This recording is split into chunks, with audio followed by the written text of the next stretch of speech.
This is Bob Rourke with Business Leaders Podcast. Today we're operating remote in Tampa, Florida. We're at CEO Space and we're with Adam Markel. He is the best-selling author of Pivot, The Science of Reinventing Your Career. I've read the book personally and I've given it to both of my kids. If you haven't read it, I would recommend that you put it on your reading list. He was picked up by Huffington Post last year as one of the top speakers that you must see. So without much more of that, welcome to the show, Adam. Thanks for taking the time. Thank you, Bob. It's a pleasure to be here. You know, we're down in Tampa, and we're outside on the deck, and this is March, and it is stunning. It's beautiful. Yeah. So we're being selfish at the moment. So Yeah, we could have been inside a stuffy room, breathing, you know. recycled air and all Exactly. that stuff. Breathing, goodness knows what. Yeah, with that being said, tell me a little bit about your business and who you serve. Thank you, Bob. Our company is called More Love Media, and we serve a community of people who are business leaders, people that are some entrepreneurs and others that are running larger organizations, some quite large organizations, who are reinventing. And when I say reinventing, and you're right, the book Pivot is the art and science of reinventing aspects of your business and your personal life as well. It's not a term that says things are wrong necessarily, and I've got to change them because I'm desperate for a change. I mean, we've got people who are certainly, you know, whether it's their health or something in their relationships, either business or personal relationships, that they are urgent about making a change, that's for sure. But we've got a lot of people that are simply looking at the landscape ahead and seeing what's happening right now, which is that we're living in an age of disruption, an age of transformation. And if you are not innovating ahead of that change or that disruption, then you end up like a lot of famous or once famous companies that don't exist anymore. You know, I think about the CEO that's in this, you know, Pivot reminds me a lot of, there's a show on TV about Forged in Fire where they take a piece of punk metal and turn it into something useful. And then you pound that thing out and you have tempered steel at some point. And I think the CEOs nowadays feel like they've been tempered a lot. And in that time frame, you work with organizations and try to develop a culture inside the organization that's heart-centered. Let's talk about that for a bit. Yeah, we call it heart space in the workplace, which is it's kind of interesting when I sit down with a CEO and talk about that. But this is really about a culture of empowerment, of creating a culture where people are more free and feel emotionally safe to be creative, to be innovative. And I think it's really important that a company these days, as we were saying just a few moments ago, that to remain ahead of that cycle of change and not just manage the change, but utilize it and look ahead at where it is that you can innovate. You have to have a culture that promotes that. You have to have, you know, compensation that rewards that kind of behavior. And in many companies, their structures, their comp structures and other things, the culture that's set up does not reward innovation, even though it's part of the company's mission. So the things that are pronounced from the top down that they want to see the company innovate and be agile, be flexible, and yet the structures of the company are anything but that. You know, I think about, for the listener out there that's running a company and go, you know, I feel the need to innovate. I've been told I should innovate, but I haven't got a clue. You know, I'm so busy in my day-to-day going, you know, and I'm so busy in the company, I have little time to think about on the company or innovating in the company. So if you're involved in working with a company, what do you do to help them get toward that innovative space? Well, I was a CEO for the better part of about 7 years, and you know, people don't know what you were the CEO of and how many people you reached. Can you touch on that for a minute? Okay, well, it's not some huge... I mean, the number of people we touched, I think, was into the millions, because I ran what was the largest personal and business development company in North America. And so we had 80 employees and a number of other contractors and vendors and people that we touched outside of that. But we were working with about 30,000 new students a year. And so it's a lot of people, and a big ripple effect is how we felt about it. And these were folks that were wanting to utilize change, would learn how to get ahead of the curve of change and not have to be, my theory about it is that there's two kinds of changes. One that's by design, changes that we design and then build something, and there are changes that are by default, where one day something changes and you go, how in the world did that happen? And it's like a smack upside the head. It could be that your business starts to go sideways, your competition starts to eat your lunch, or there's other things that happen that we just don't expect, and we've got to have a mindset around looking forward and seeing that the only thing that doesn't change is change itself. That's one of this great, whether it's an oxymoron or it's a paradox or riddle of the universe, that change is a constant. So where I see companies sort of make the mistake, and not just companies but individuals, is that they resist change, that they want to maintain the status quo. You'll never, if you ask a company, are you looking to maintain the status quo? Are you playing your business on defense only? They'll never say yes. But the culture says otherwise. The employees will say otherwise. If you're surveying the people who are on the front line, they will tell you that fear runs rampant, that there's a culture of fear. And what do I mean by that? I mean a culture that does not reward risk-taking, calculated risk-taking. In fact, what it does is it says don't make mistakes. And when people are afraid of making mistakes, you do not have innovation. It's really interesting. I was reading an article just the other day about this, that mature companies have a way of moving forward in their business model, and that's systems, repeatable processes that produce a predictable result, that kind of thing. And companies that are starting up in a space, startups, they have a very different mantra. They need to figure out a business that'll work before they run out of money, right? Their run rate, they've got a certain runway, and when that money is gone, unless somebody acquires them or they get an infusion or convince some other friends or family, to put more money into this thing, they're done, they're toast. Mm-hmm. The urgency is different, and the reward is different. So, to me, in a mature company, you still got to have that startup. There's got to be some element of the startup that still lives inside of that company. That's what innovation looks like. And from your experience, who's the chief cheerleader of that mindset? Oh, there's no question it has to be the CEO. I mean, it's the toughest role. That's, CEOs get a bad rap, and some for good reason. I mean, look, it's like anything else. There are parents that are great parents, great husbands, great wives, and there are those that are still reading the manual. They still have to. They're going to make mistakes, and it's not always going to work out well. So a great CEO is in short supply. A good CEO is also in short supply, and the mediocre ones, I think, are in abundant supply, and that's why business is so tough. You've got to be the one to cascade those messages from the top. You've got to be able to create vision, and that doesn't mean. And that was the toughest thing that I ever got asked, especially when I started out as a CEO, was what is your vision? It's like, what, are you kidding me?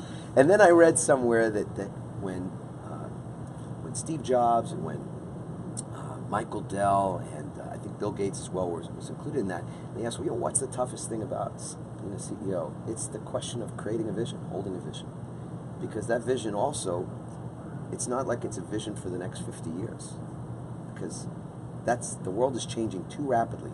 The pace of change. That's why the pivot skills and what we bring to a workplace, what we bring to executives and to leaders like CEOs, is the ability to not just think outside the box, but really obliterate the box, be able to act outside the box, because action is the most important thing to control our thoughts. Usually people are thinking, well, I got to start with my thoughts and that'll create my actions, but it's actually the other way around. So I'm a CEO listening to this episode and go, I need Adam to come into my organization.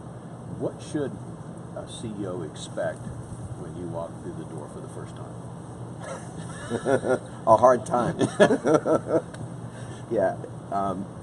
It's interesting because in my role as in running that company, I was also one of the trainers. I was the head trainer, and I created a lot of curriculum, and I love doing that. So I'm a teacher first and foremost. That's our company. More Love Media is in essence a teaching company. We don't call ourselves consultants, but we come in, and sometimes I will do keynotes. I'll speak to large groups, and then we'll end up working with those companies in culture creation or working on their, with their sales culture. A lot of times the culture that is more obviously showing what's wrong with the, more systemic problems with the company shows up in the area of sales and marketing more typically. So we'll work in those areas. But when I walk in the door and I sit down with someone, like a CEO, I want to know what their deepest challenges are. I've probably been there. That's what I think gives me a little bit of a leg up, because I can understand what it's like to wake up in the middle of the night and worry about cash flow, worry about even making payroll at times. I've been there, and I understand that. And I understand what it's like to also wonder whether the culture, what's going on inside the company, is almost like termites. It's kind of a silent thing that's eating away at the foundation of the company. Because when you're disconnected from the workforce, or when you're not really knowing what it is that is sort of not just going on, but how people are feeling inside the company about what the company is doing, it is like a termite. It can become toxic. And learning how to deal with that toxicity, or identify it, how it is that you are attracting the talent to be on the bus, and also welcoming and having a process to have people exit the bus that are not meant to be on the bus. I think these are day-to-day issues. I call those the terrible T's: toxicity and turnover. They're again more subtle in many ways, and quantifying the cost to a company when there's that toxicity that has to be measured where that exists, and the turnover, which can be measured but often isn't part of the bottom line analysis. I think these are things to address. I also work with CEOs about how it is that they cascade the message, because you said earlier, where does this all come from? It starts at the top, and for a CEO to be great, and not merely good, and certainly not mediocre, they have to be great at communication. They've got to be really effective. Steve Jobs was a great communicator. Not everybody liked him, liked his style, but his product launches were prolific. When he made public pronouncements, people listened. And that's what a CEO, whether they're comfortable in front of a microphone, or on a stage in front of hundreds or thousands of people, or on a Zoom in front of their company, as I was doing often quarterly meetings with our company entirely in 3 different countries. And to be in front of your company, to be vulnerable, to be real, to be transparent in many ways, is what that workforce is looking for. They're looking for that brand of leadership. So sometimes I'll ask a CEO, how effective are you? How comfortable are you at just communicating your message, cascading your vision? And if they're not great at it, well, that's one of the areas that we help them in, is to be able to be more effective at articulating their message and conveying it in a way that is not robotic, but is heart-centered, where the company, everybody in the company, senior leaders on down, know you mean business. The thing that strikes me is I've heard you speak a number of times, and the people that are listening don't know. But what they really don't know is the size of your audience experience. And you're articulate now, and I'm sure everybody's going, well, he was just kind of born that way. So, let's talk a little bit about your journey to being an effective speaker. And I believe personally that there's a disconnect in how senior leadership views speaking skills. You either have it or you don't. And if they have coaches and consultants on every other area of the business, that they don't have a coach or a consultant in the speaking side strikes me as a missing opportunity for them. Yes, so I'll start with the part about being born to do this kind of thing. I'm an introvert, and I say that to audiences only just recently. So in answer to your question, I was a lawyer for 18 years. I was a litigation attorney. My stomach would turn into knots every time I had to stand up in court, speak to the judge, kind of thing. I forced myself to do that because it was in service to a higher purpose, a greater mission, which was to protect and defend and care for the rights of my clients. When I reinvented my career and my life, and after 18 years of law practice, and started to pursue this other area, I had to face that fear. I had to face the idea that, who am I to stand up in front of people? Or I'm not that's not my greatest skill set. I'm a thinker. I know how to solve problems. I know how to motivate people, quietly, one-on-one. That's where my comfort zone is. And a lot of other CEOs are the same way. They don't really want to be the face necessarily. They don't want to be Jack Welch or Steve Jobs or whoever it is. They want to be more quiet, more humble even in their leadership style. And the truth is, that's why I say when I walk in the door sometimes, it's a confrontation of sorts, because I want to understand what's created the status quo, or what's created what they've got. Everything that everybody has, whether it's you're in a leadership role or in some other area of your life, everything that we have is what we've settled for. I want to say that again because I want to emphasize it. Everything we've got is what we've settled for. So CEO has settled for some level of what's going on. Well, for everything that's happening in his or her company, they've settled for it. So to me, it's always about, well, what's the next thing that is, or what is intolerable? What's something that you're no longer willing to settle for? And if what you've done so far has produced everything you've gotten, it's clear that something has to change. And sometimes it means stepping forward and not having any false humility or feeling like you have to be more of a quiet leader, but that you're willing to stand in the fire and be heard and learn, as you say, practice, as you said, to be a more effective communicator, so that folks that are working in that company can look at you and say, you know what, I know this guy's not necessarily wanting to do this. It might not even be comfortable for him to do it, or her, but they're doing it anyway. So if they can be uncomfortable, then I can be more uncomfortable. Well, I think about the incidents of speaking, with the advent of Zoom and others. And I think there may be, a thought that used to be I didn't have to speak in front of my employees so much. And then you think about the video conferencing and how frequent that occurs. And I think about the presence and selection of words and how you come across is now much more in demand just from frequency. And so, kind of a pet peeve of mine, you see somebody doing a presentation. We happen to be on a porch out here, and so we're subject to lawnmowers and wind. But yeah, so, it is what it is. But, I think about the CEO. And I used to pitch in the military a lot. And speaking skills were absolutely critical to get across the point. And so, for the folks that are listening and go, before I forget, how do they reach out to you? How do they find you on social media? Oh, okay. Well, that's pretty easy. They can. We've got a podcast they might enjoy as well. It's called the Conscious Pivot Podcast, and it's this idea that to do better, we've got to be able to create and maintain better thoughts. I mean, the truth is, we are all growing or we're dying. I mean, that's the way it is in nature. We're out in nature right now, so everything that we're seeing around us is in a state of growing. And the stuff that's not growing is in a state of decay, entropy. And businesses are the same way. We are the same way, and our businesses are as well. We're either growing or we're in decline.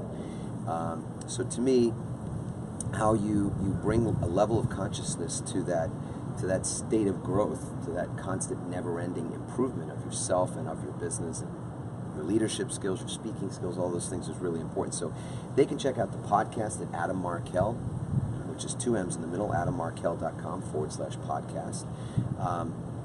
And my site, that particular site, also has information about some of the ways that we serve community, serve leaders that want to speak more effectively, that actually want to, dare I say it, get coached, get mentored in that speaking arena.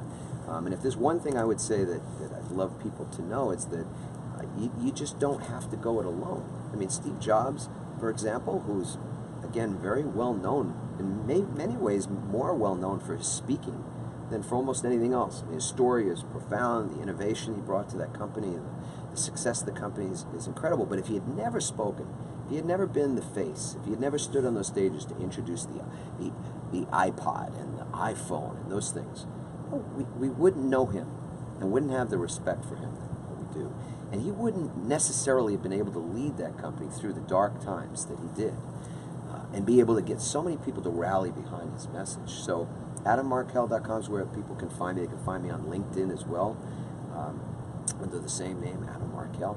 Find out more about our company, More Love Media as well. Those are probably the best ways for folks to reach out. Well, super. Well, we're going to shift gears here a little bit. This is where I get to quiz you to death, which is, I love this part. So for this part, what's the most recent book or most influential book that has altered your perception on being a CEO or how you run your business? Wow. But it's not a recent book. I mean, I read Simon Sinek's Start With Why. I hope anybody that's listening to this, watching this, has either read it or will read it. So Simon Sinek, Start With Why. And I loved Isaacson's biography of Steve Jobs. It's a big book. It's that yay thick or whatever it is, and I'm not the fastest reader in the world, but I really, really enjoyed it and took my time through it. And it's a book on business for sure. It's a personal book. There's a lot of, it's like a lot of things, including good speaking. It's a roller coaster, right? If you're predictable, you're boring. So the book has a lot of ups and downs because Steve Jobs had a lot of ups and downs. He has some ups and downs. Yeah. But the business teachings in the book are phenomenal. For you, looking back over your career, we all experience a failure or what may appear to be at the time of failure. How has that failure served you or your company best or set you up for future achievement and why? Yeah. Failure is something that from the time that we're very young is trained out of us. It's because, again, compensation drives behavior. And so in the case of being a child, our compensation is love. It's approval, it's acceptance from our parents and our peers and our teachers. And when we make mistakes, we're disapproved of, punished even sometimes. It's the opposite. And what ends up happening in many ways is that we grow up thinking that failure is a terrible, terrible thing, and we try to avoid it at all costs. If there's anything that I could say I've learned from and done my best to model in all the organizations that I've either run or been a part of, it's that failure is not even the word that I think of. I think of finding out. Failure is finding out to me. I can find out with every failure, and I've had so many of them, I find out what doesn't work. And the beautiful thing about knowing what doesn't work is that when you know what doesn't work, you know what does work. Sometimes when I sit down with a leader, I'll just have them do a Tchart. I mean, I'm giving away. You don't even need to have me come in. I'll just tell you what I do, right? Just, create a Tchart, and on the left-hand side of the Tchart, write all the things that you know don't work. Right now, and they can list 10 things that don't work, and this person and that part of, this department and whatnot, all the things that don't work. And then I say, great, so that's the easy part. Now I want you to take a look at everything on the left side and write down how it informs you on the right side, on the right-hand side of that chart, what does work. Because when you know what doesn't work, you also know what does work. You get so much clarity out of that one simple exercise. Looking at what doesn't work, the failures, in other words, and see where that informs your understanding and your clarity about what does work. It's profound. I've used that in my company and companies and still do to this day. It's really great. If you could take it and put an ad out on your message on page 1 of the local paper or whatever, sharing your message, what would it say and why? Well, this might sound a bit odd, I guess, in a business context, but I really believe that the root of everything that we want is rooted in love. And whether the success of a company, the success of our own personal lives and our relationships, everything's rooted in love. And so for us to have a better experience, whether personally or in our leadership roles, we have to do the one thing that from the time that we're born to the time that we die, we're in an unfolding state of learning how to love ourselves. That is beginning, middle, and end of the story. And when we are learning that, when we are willing to put the work in and learn how to love ourselves more unconditionally, everybody's a beneficiary of that. We're a better leader.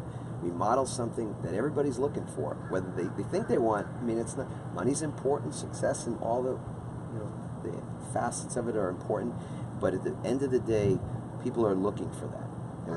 They want to know they're okay. Soul-wise, heart and spirit-wise, they want to know they're okay. And so loving yourself is the best work that we can do for ourselves, as well as how it impacts everybody around us. Well said. What's the best allocation, either of time or initiative, that's helped you or your company most?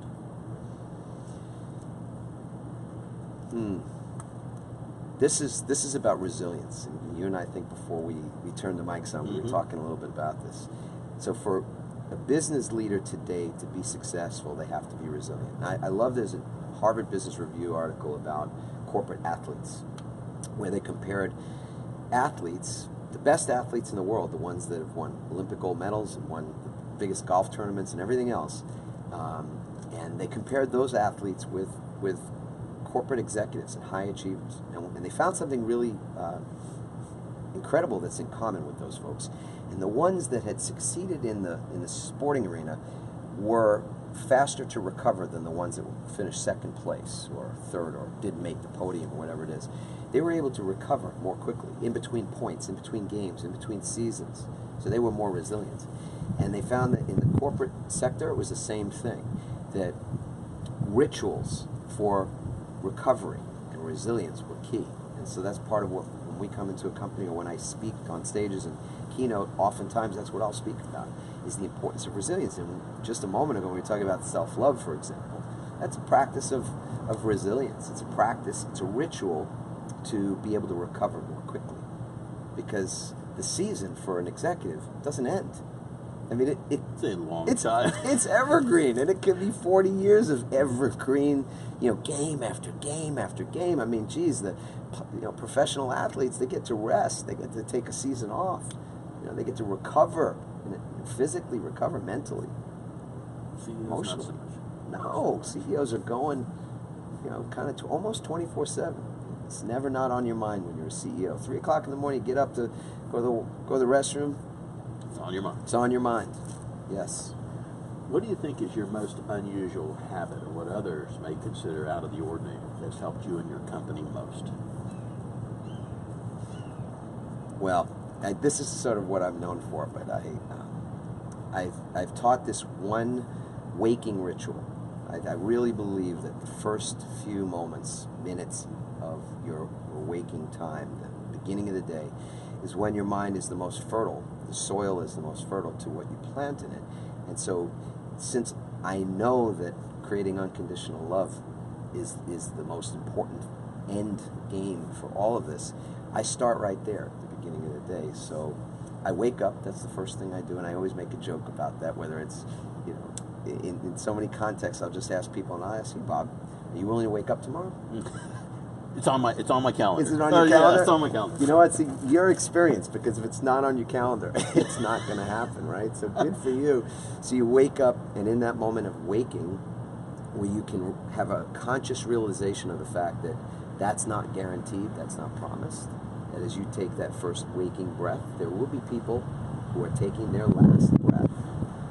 There'll also be babies being born taking their first breath as well. People point that out to me all the time. And that's a blessing. So you can be grateful. So it's waking up and being grateful in the moment, right then and there, for that breath. And with every challenge or every quote-unquote problem or every failure or thing that you might be dealing with, you can still have a genuine moment of gratitude there. And then I say some words right from my bed, or when my feet hit the floor, I say these words. I say, I love my life. I love my life. I love my life. And that's what people know me for, probably more than anything else. It's not a bad way to start a day. It's not. No, sir. Over the past 3 years, what belief or protocol have you established in your company that has most impacted you or your company's success? It is really this idea of creating rituals for resilience. So everybody in our company is required, and it's not something we have to police, believe me, to take time out during the day to take a 20-minute walk. The folks just go out in groups and they walk around and just stand in front of a beautiful. We live and work in our offices in San Diego, so there's a lot of nice greenery around. So it's maybe not that easy if you're living in a place where you've just gotten a nor'easter. And I know I'm from New York, so they've had 4 nor'easters in the last 4 weeks or something like that. It's been incredible. So it's not quite that simple, but we've got to take time Maybe it's for mindfulness, just to take 20 minutes of stillness, you know, away from phones, away from devices, away from social media, and be quiet and still. But something that you do to take care of yourself each day, just 20 minutes even, is key. You know, I think that really good things come to you when you're out of your chair and away from the computer and you're moving physically. I think that a lot of issues that I have resolve themselves when I'm doing that. So that's great advice. What advice would you offer to a new CEO that's assuming the role of CEO for the first time? Run away. Quit. Think twice. No, absolutely not. No, it's it really is to get mentorship, and I think this is one of the mistakes that I made. So when you talk about failure in my past, it was thinking that as a CEO, I couldn't let anybody. I mean, this is why it's the toughest job. It's why it should be rewarded the way it is. You are very much on an island of sorts.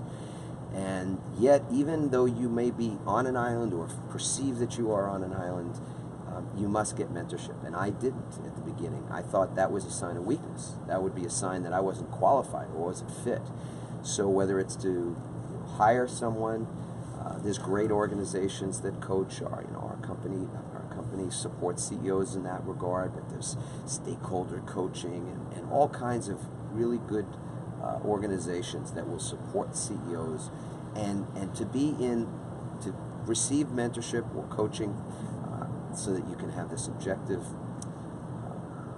this ability to run things past someone else and to even be vulnerable in a way that you don't feel like that you can necessarily around your immediate peer group. Vistage is a great group to get into, a group where you're around other CEOs and get some mentorship from more seasoned CEOs even. These are really great things for a new CEO to do. For you, what do you think is the most common misconception about you or your role as CEO? What's the most common misconception? Oh my goodness, that's such a great question. It's probably a blind spot for me. I don't know what the misconception would be. People say I'm extremely heart-centered. So I guess the misconception would be that I'm not, that I don't get angry or upset, or that I don't still have a lot of personal development work that I'm actively engaged in. Just because you are sharing a vision about what the best self looks like. So I like to share what my best self is working on.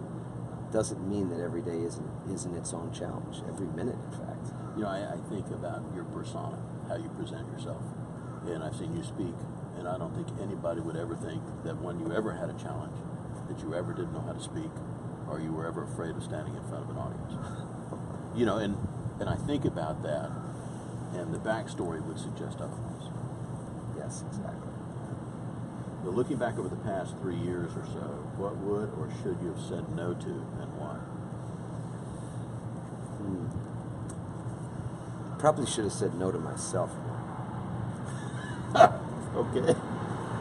I have a team now around me that they say no to me and I've invited them and asked them, and I reward them for doing that, for just saying no. This is because I'm one to want to squeeze so much out of a quarter, out of a day even, and I'm always kind of sucking the marrow out of everything, or trying to anyway, and that can really wear thin on other people and on the organizational structures itself. So saying no to myself and having people around me that are willing to stand up and say, no, yeah, we think it's great, this is a great idea. Instead of it being in Q3, it's going to be in Q2 of the following year, if at all. But that's where we would like to put it. And then I really take a deep breath and go, Okay. yes. Or I push back, but more often than not, the truth of the matter is I say yes, because they're right. As you operate day to day as a CEO, is there a personal self-habit or self-talk that keep you and your company focused? Well, it is a vigilance of sorts, and it's kind of an interesting topic, vigilance, because I think part of why we're run down is that I run in that vigilant state. I'm constantly sort of guarding. I was a lifeguard back in my early 20s and made a lot of rescues back then, and we didn't lose anybody at our field, and I have a mantra that I repeat to myself, that nobody goes down in my water, not on my watch, and we don't leave people behind. And that vigilance, it can really wear you out. So I'm looking more to be guided these days than to be on guard, and I think there's a balance point that I'm exploring, this middle ground between being on guard and being in surrender, so to speak, to that sort of blind faith, or faith, but I want to say blind faith to that. So that's where I'm playing in that territory. For you, is there a quote that you use frequently or find meaningful? Quote I find meaningful. Well, the one I shared earlier, I love my life, is the quote that I find the most meaningful, because it's not just a statement of, it's not a statement of, look, my life is perfect, or I love everything about my life, or I'm not needing improvement. It's a statement of what I want and what I intend. And more than anything, regardless of, we can't see the whole picture. And we're so pressed, our face is pressed up against the plate, so close. We do not see the whole picture. So there's a lot to love that we don't. And so I state that as an intention, as a direction for myself, to see the bigger picture. Well, I tell you, this has been a treat. We're outside in Tampa, Florida, and I appreciate you sharing your insight, perspective for the listeners. And Adam, thanks so much for being on the show.